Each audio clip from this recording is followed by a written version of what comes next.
ఒక్కసారి కొమ్మూరి గోల్డ్ కి కాల్ చేయండి. తాకట్లో ఉన్న మీ బంగారాన్ని విడిపించి మార్కెట్ ప్రైస్ కి వాళ్ళు కొనుక్కుని మిగతా డబ్బులు మీకు ఇచ్చేస్తారు. రోడ్లను 3 రకాలుగా విభజించినాం అధ్యక్ష. 1 under pass, 2 surface, 3 elevated corridors. ఒకే ప్రాంతంలో ట్రాఫిక్ ఒక జంక్షన్కి వస్తే ఆ జంక్షన్లో సిగ్నల్స్ వల్ల 3 నిమిషాలు సిగ్నల్ పడితే 7-8 కిలోమీటర్ల ట్రాఫిక్ జామ్ అయిపోతుంది. అందుకోసమని ఈ ట్రాఫిక్ నుంచి నిరంతరం ప్రయాణం జరిగేటట్టే ఉండాలి. కొత్త స్లోగా పోయినా కూడా ఆగకుండా పోవాలనే దాంతో అండర్ పాస్లు, సర్ఫేస్ రోడ్ లెవెల్లో, ఎలివేటెడ్ కారిడార్స్ 3 రకాలుగా విభజించి ఈరోజు మనం ప్రణాళికలు తీసుకున్నాం. దానికి సంబంధించి రాతపూర్వకంగా 29 ప్రాంతాలలో జరుగుతున్న పనులను ఈరోజు మీ ముందర పెట్టడం జరిగింది అధ్యక్ష.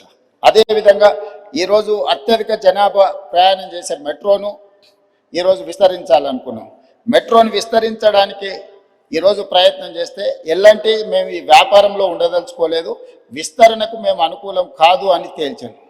కేంద్ర ప్రభుత్వం ఏం నిబంధన పెట్టిందంటే మీరు విస్తరణకు ఎల్లంటి అయినా ముందుకు రావాలి, లేదు అంటే ఆ ఎల్లంటి సంస్థను రాష్ట్ర ప్రభుత్వం అయినా స్వాధీనం చేసుకోవాలి. రాష్ట్ర ప్రభుత్వం కొంత, ఎల్లంటి కొంత నిర్వహిస్తే నిర్వహణలో సమస్యలు వస్తాయి. ఆ తర్వాత ఈ ప్రాజెక్టు ప్రయోజనం లేకుండా పోతుందని చెప్పి కేంద్ర ప్రభుత్వం నిబంధన పెట్టడంతో ఈరోజు ఎల్ఎన్టీతో మాట్లాడి చర్చలు చేసి ఒక ఆఫీసర్స్ కమిటీ, ఒక క్యాబినెట్ సబ్ కమిటీని వేసి ఈరోజు మెట్రోను రాష్ట్ర ప్రభుత్వమే స్వాధీనం చేసుకొని దాదాపుగా 15,000 కోట్ల రూపాయలతో ఈరోజు మెట్రోను రాష్ట్ర ప్రభుత్వమే స్వాధీనం చేసుకొని ఇంకొక 76 కిలోమీటర్లు మొదటి విడతగా మెట్రోను విస్తరించుకోవడం ద్వారా ఈరోజు చాలా దగ్గర లాస్ట్ మైల్ కనెక్టివిటీ మిస్ అయింది అధ్యక్ష. తమరు వచ్చే రూట్లోనే ఎల్బీ నగర్ వరకు మెట్రో ఆగిపోయింది. కానీ వాస్తవంగా ట్రాఫిక్ మన హయత్ నగర్ అవతల నుంచి సిటీలోకి వస్తున్నారు. ఈరోజు ఏ రాష్ట్రంలో, ఏ దేశంలో అయినా మెట్రో అనేది ఎప్పుడు ఎయిర్పోర్ట్కి కనెక్ట్ చేసి ఉంటుంది అధ్యక్ష. మన దగ్గర ఎయిర్పోర్ట్కి కనెక్ట్ లేదు అధ్యక్ష. అందుకే ఈరోజు నాగోల్ నుంచి ఎల్బీ నగర్ నుంచి ఓఎస్సీ హాస్పిటల్ నుంచి చంద్రాయన్గుట్ట నుంచి రాజేంద్ర నగర్ నుంచి శంషాబాద్ నుంచి మనం ఎయిర్పోర్ట్ కనెక్ట్ చేస్తున్నాం అధ్యక్ష. అదేవిధంగా ఈరోజు గౌలిగూడ దగ్గరకు వచ్చి ఆగిపోయింది అధ్యక్ష. ఓల్డ్ సిటీలో ఎప్పుడు మెట్రో విస్తరించాలని ఆనాటి ప్రభుత్వం మంజూరు చేసిన తర్వాత తెలంగాణ రాష్ట్రంలో పనులు ముందుకు జరగలేదు. అందుకే ఈరోజు గౌలిగూడ నుంచి ఫలక్నామా నుంచి చంద్రాయన్గుట్ట జంక్షన్కి ఈరోజు మెట్రో కనెక్ట్ చేస్తున్నాం. ఐటీ పరిశ్రమలు ఉన్న ప్రాంతం రాయదుర్గం వరకు మెట్రో వచ్చింది. కానీ ఫైనాన్షియల్ డిస్ట్రిక్ట్, అదేవిధంగా నియోపోలిస్లో ఈరోజు లక్షలాది మంది ఐటీ ఉద్యోగులు పనిచేస్తున్నారు. దాన్ని అక్కడికి పొడిగించడానికి ఈరోజు చందానగర్ వరకు ఆగిపోయింది అధ్యక్ష. వాస్తవంగా బిహెచ్ఎల్ రామచంద్రాపురం నుంచి అత్యధికంగా జనాలు మనకి ఈ వైపు ప్రయాణం చేస్తున్నారు అధ్యక్ష. ఇట్లా ప్రతి దగ్గర లాస్ట్ మైల్ కనెక్టివిటీ ఎక్కడెక్కడైతే లేదో ఈరోజు ఆ లాస్ట్ మైల్ కనెక్టివిటీని విస్తరణ 2వ విడత కింద ఈరోజు మెట్రోను విస్తరించడం ద్వారా ఈ ప్రాంతంలో నివసించే ప్రతి వాళ్లకు, విద్యార్థులకు కావచ్చు, ఉద్యోగస్తులకు కావచ్చు, ఈ ప్రాంత ప్రజలకు 76 కిలోమీటర్లు 24,000 కోట్ల రూపాయలతో నిర్మాణం చేయడానికి అన్ని ప్రతిపాదనలు సిద్ధమైనాయి. ఇప్పుడు ఈ నెలాఖరు వరకు కానీ లేకపోతే ఏప్రిల్ నెలలో ఎల్ఎన్టీ నుంచి మనం మెట్రోని స్వాధీనం చేసుకుంటే భవిష్యత్ కార్యాచరణ ముందుకు వెళ్తుంది. కేంద్ర ప్రభుత్వం కూడా సానుకూలంగా స్పందించింది భవిష్యత్తు విస్తరణ కోసం మెట్రో విషయంలో సంబంధించి అధ్యక్ష. అదేవిధంగా ఎలివేటెడ్ కారిడార్స్ మీకు తెలుసు అధ్యక్ష. 2004లో రాజశేఖర రెడ్డి గారు ముఖ్యమంత్రి గుని, మన్మోహన్ సింగ్ గారు ప్రధానమంత్రి గున్న మన కంటోన్మెంట్ ఏరియాలో డిఫెన్స్ ల్యాండ్స్ 1 ఇంచు కూడా మనం తీసుకోలేకపోయినాం అధ్యక్ష. కానీ 2023 డిసెంబర్ 7న మనం బాధ్యత తీసుకున్న తర్వాత కేంద్ర ప్రభుత్వంతో చర్చించి ఒక సానుకూలమైన వాతావరణంలో దాదాపుగా 153 ఎకరాలు ఇటు షామీర్పేట వైపు, అటు మేడ్చల్ వైపు ఎలివేటెడ్ కారిడార్ కట్టడానికి అవసరమైన రోడ్ల విస్తరణ కోసము భూసేకరణకు కేంద్ర ప్రభుత్వాన్ని ఒప్పించి ఈరోజు డిఫెన్స్కు జవహర్ నగర్లో వాళ్ళ ఫైరింగ్ రేంజ్ కోసం దానికి భూమికి బదులు భూమి ఇచ్చి ఈరోజు విస్తరణ కోసం ఒప్పించిన పనులు వేగంగా జరుగుతున్నాయి అధ్యక్ష. ఉత్తర తెలంగాణ మొత్తం అక్కడి వరకు వచ్చి బాటిల్ నెక్ అయిపోతుంది అధ్యక్ష. మీ కరీంనగర్, ఆదిలాబాద్ నుంచి ఆ ప్రాంతాల నుంచి ఎవరు వచ్చినా ఎగ్జాక్ట్గా మీకు ఆ కంటోన్మెంట్ ఏరియాకు రాగానే ఇంచు టు ఇంచు కదలాల్సిన పరిస్థితి వచ్చింది అధ్యక్ష. అందుకే ఈరోజు ఈవెన్ బేగంపేట ఎయిర్పోర్ట్లో కూడా ఎయిర్పోర్ట్ మధ్యలో నుంచి ఈరోజు అండర్ పాస్కి మనం అనుమతి తీసుకొచ్చినాం అధ్యక్ష. ఎయిర్పోర్ట్ అథారిటీ ఆఫ్ ఇండియా నుంచి దేశంలో ఎక్కడ కూడా పైన విమానాలు ఎగురుతుంటే ఎయిర్పోర్ట్ రన్వే కింద నుంచి రోడ్ ఎక్కడ లేదు అధ్యక్ష. మొదటిసారి మనం కేంద్ర ప్రభుత్వాన్ని ఒప్పించి ఈ ప్రాంత ప్రయాణికులకు ముఖ్యంగా ఉత్తర తెలంగాణ పోయే ప్రయాణికులకు ఇబ్బంది జరగొద్దని పైనుంచి విమానాలు ఎగురుతుంటే కింద అండర్ టన్నెల్ మనం రోడ్డు అనుమతి తీసుకొచ్చినాం. ఈరోజు పనులు జరుగుతున్నాయి అధ్యక్ష. కాబట్టి ఈరోజు ప్రతి దగ్గర నల్గొండ జంక్షన్ హైదరాబాద్లో ఉంది అధ్యక్ష. ఎందుకు నల్గొండ చౌరస్తా అన్నారు అధ్యక్ష? కంప్లీట్గా నల్గొండ ప్రాంతానికి అక్కడి నుంచి వెళ్తాం. ఎక్కడి నుంచి నగరంలో నుంచి ప్రయాణం చేయాలన్నా నల్గొండ ప్రాంతానికి వెళ్ళాలి అని అంటే ఆ చౌరస్తాకి రావాల్సిందే.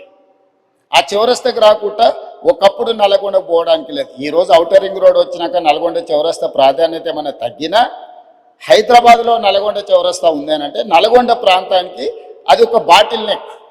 ఇవాళ ఎలివేటెడ్ కారిడార్ మనం పూర్తి చేసుకోబోతున్నాం. జూన్ జూలై వరకు దాన్ని కంప్లీట్ చేస్తే అటు సంతోష్ నగర్ వైపు కానీ ఇటు దిల్సుఖ్ నగర్ వైపు కానీ అటు మనకు నల్గొండ పోవడానికి అవసరమైన విజయవాడ ప్రాంతానికి పోవడానికి అవసరమైన ఎలివేటెడ్ కారిడార్స్ కూడా ఈరోజు మనం కంప్లీట్ చేసుకుంటున్నాం అధ్యక్ష.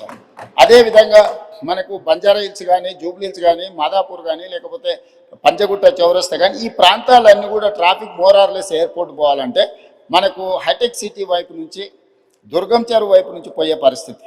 ఈరోజు ఆ రోడ్లు విస్తరణ లేకపోవడం వల్ల రోడ్ నెంబర్ 45 రోడ్ నెంబర్ 36 పూర్తిగా వ్యాపార కేంద్రాలు మెట్రో రోడ్లన్నీ నిండుకపోవడం వల్ల ఈరోజు కమాండ్ కంట్రోల్ రూమ్ నుంచి MLS కాలనీ నుంచి డిఫెన్స్ ల్యాండ్లో నుంచి మనకు దుర్గం చెరువు రామనాయుడు స్టూడియో పక్క నుంచి మినిస్టర్ హైకోర్టు జడ్జెస్ క్వార్టర్స్ నుంచి మహాప్రస్థానం పక్క నుంచి డైరెక్ట్గా మనము Kohinoor hotel Rayadurgam knowledge park వరకు ఎలివేటెడ్ కారిడార్ కట్టి ట్రాఫిక్ ఇటు నుంచి కూడా వెళ్ళడానికి ఈరోజు తీసుకెళ్ళి డైరెక్ట్గా మనకి ఈరోజు దానికి పివి నరసింహారావు ఎలివేటెడ్ కారిడార్ కూడా కనెక్ట్ చేయాలని ప్రతిపాదనలు పరిశీలనలో ఉన్నాయి అధ్యక్ష.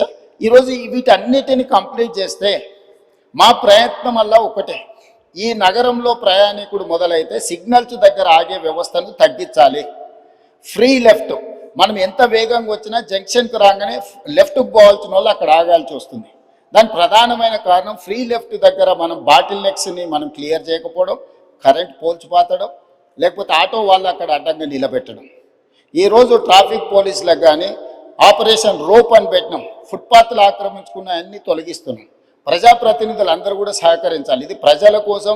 చాలామంది ఫుట్పాత్ల మీద ఆక్రమించుకోవడం వల్ల ప్రయాణికులు కింద నడవడంతో యాక్సిడెంట్లలో చచ్చిపోతున్నారు.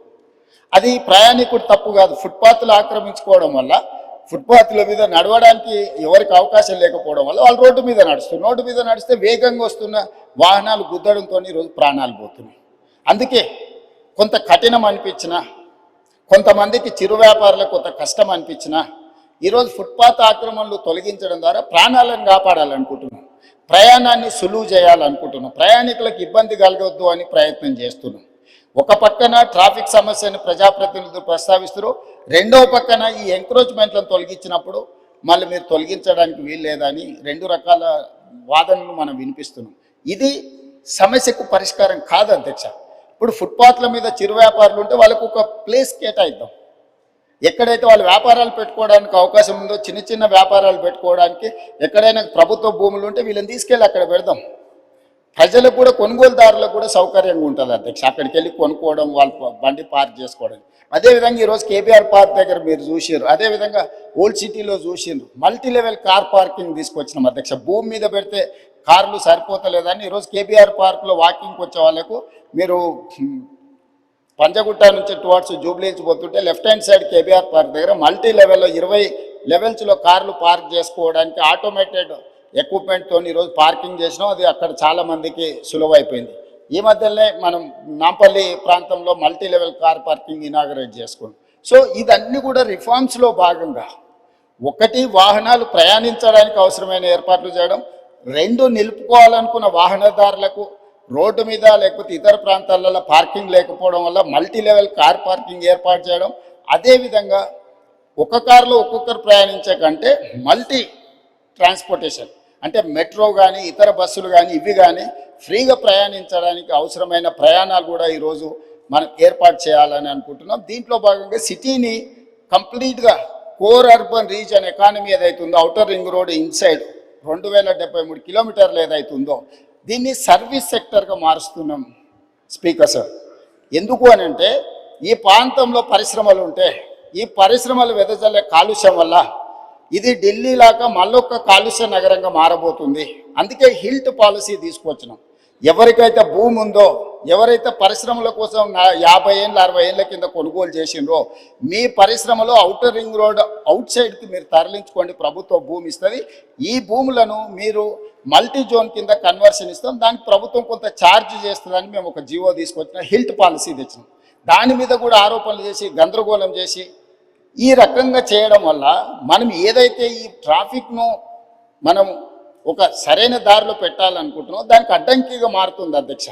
ఇవేవి భూములు దారదత్తం కాదు. వాళ్ళు 30, 40, 50 ఏళ్ళ కింద పరిశ్రమల కోసం కొనుక్కున్న భూములను వినియోగ మార్పిడి చేస్తున్నాం. ఇండస్ట్రియల్ జోన్లు ఉన్నాయి అధ్యక్ష, ఇప్పుడు వాటిని మల్టీ జోన్ కన్వర్షన్ చేస్తున్నాం. మేము యాజమాన్యపు హక్కులు ఎవరికి అందిస్తలేము.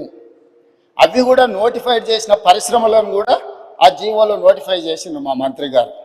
కాబట్టి దీన్ని కూడా ఈ నగరంలో ఉండే ముఖ్యంగా ప్రజాప్రతినిధులు అర్థం చేసుకొని సహకరించాల్సిన అవసరం ఉన్నది.